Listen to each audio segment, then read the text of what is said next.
Hey everyone, Tony Walsh here. Welcome back to the channel and another edition of what's happening on the farmstead. I guess is what this is going to be.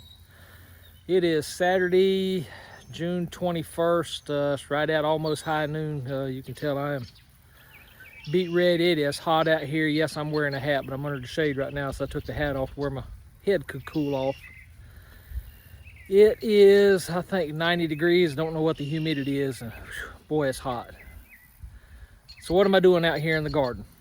Well, we're at that stage here in garden number one, which is our container and raised bed gardening. That a lot of things have produced as we had hoped. We struggled to start with, but finally got our groove going with the irrigation. You can see I'm sitting here watering the strawberries. Don't like watering during the middle of the day, but I'm trying to get caught up because you can see these tomatoes are drooping. We try to water every evening, but it just seems like we just can't get enough water to them, because even though we're getting rain, we're not getting enough rain that it stays with this heat and humidity. It just dries right back up. So some things we're pulling, you can see I've got two empty spots here where we have pulled out some of the green stalks that we had stuff growing in. Got them settled here, and I'll show you what I'm doing with the dirt in a minute, because that's the whole point of this video. Pulled out some cucumbers and all here, but we still have some cucumbers growing. You can see one down right there on the weed fabric. Got another one there, another one there. So we still have some things growing, but you see we pulled from here, pulled from these two here, pulled from here, and these were squash and zucchini. But here's the whole point of this clip anyways. Yes, we could plant on top of these again. You can see the top is loose soil, but the bottom is getting tough. So I can't even poke my finger in that. So all you're going to do is make the roots go root bound, because they can't grow as deep as they would like to. So you can see these two chunks of dirt are from these two containers here, and you see I've got holes in the bottom of them so they don't get too wet. I mean, they don't get soggy and stuff like that where the roots were bound or drowned. But why am I emptying these things? Because it's time to plant. We still have pumpkins to plant and got a couple other things, but here's what I'm doing with them. You see I got this container here, and I am putting this soil in this container to where I can break it up, pull out any chunks of undesirable roots, anything that I don't want I can pull out. I can soften all this dirt back up.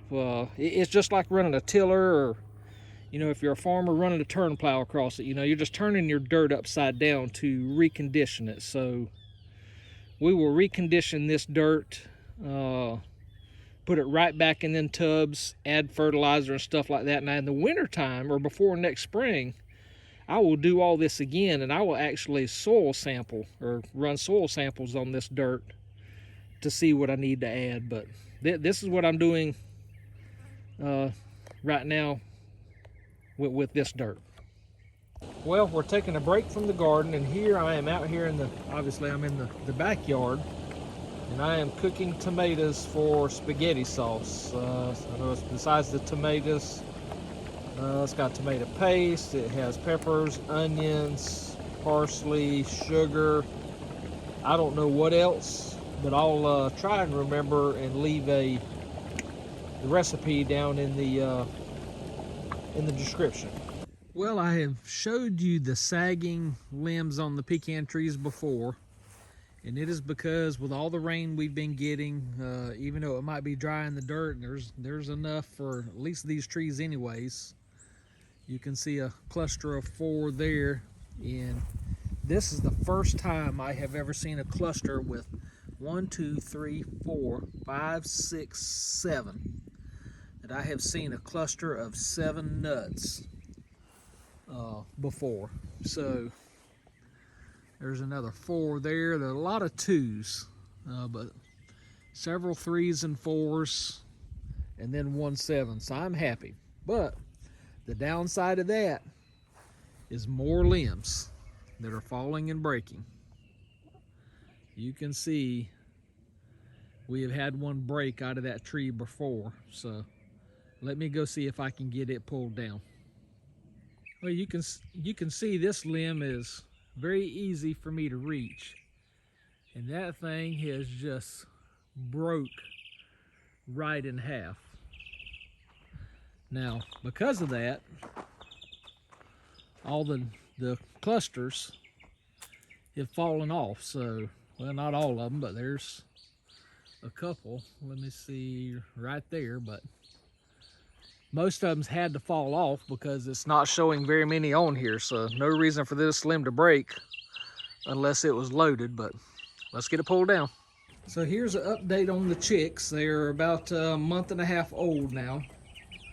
So they have a treat of squash and cucumbers along with their growing feed. We got a water in there and got a water inside the little huts right there.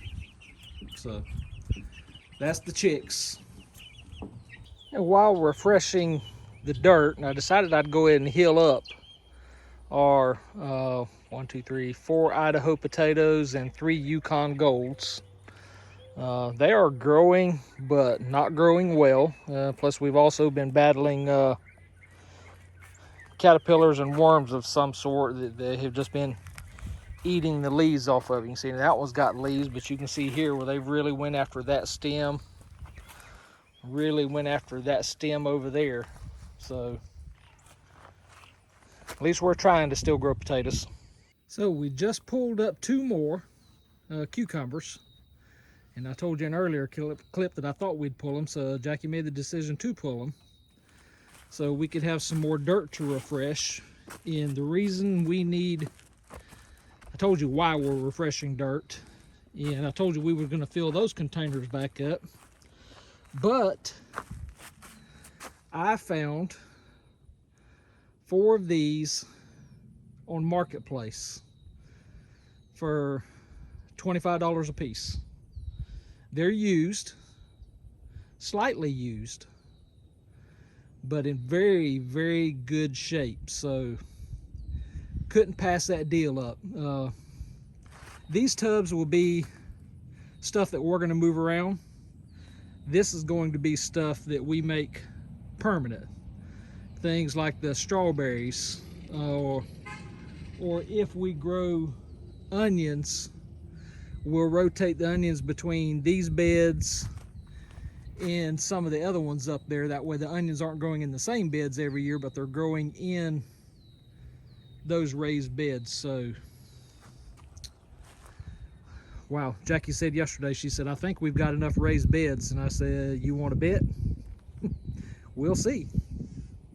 Maybe you can see this, sun's behind me, so it's creating a shadow, but this is our harvest from, well, it's Sunday afternoon when I'm picking this, but we didn't pick Friday or Saturday, so this is from Friday, Saturday, and Sunday. So we've got cucumbers, squash, variety of tomatoes, our first cantaloupe, pile of cherry tomatoes here, some okra, and some strawberries.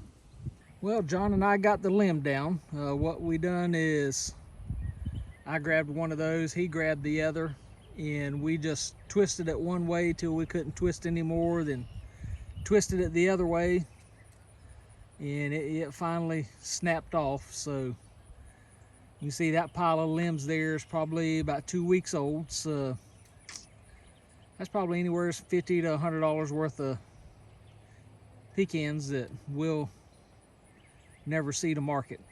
So the recipe called for 30 quarts of spaghetti sauce, and we ended up with 29, so that wasn't bad. So maybe someday one of you can get a jar of this spaghetti sauce. Well, I think I have enough stuff to make this video halfway interesting, so we're going to call it quits here. But you can see we've moved, see down there on the far end, We've moved some boards and blocks down there to open this up right here. So 2 rows of tubs are gone to make way for these 4 containers, and that's where the pumpkins are going to go, and we'll show that on a future video. So until then, y'all take care and God bless. Bonus footage. Excuse me. Bonus footage. You can see, I think in an earlier clip I showed you the harvest from Friday, Saturday, and Sunday. So this is Monday, June 23rd. So we've got our first watermelon, more tomatoes, more banana peppers, 1 cucumber, a few squash, and more mini eggplants.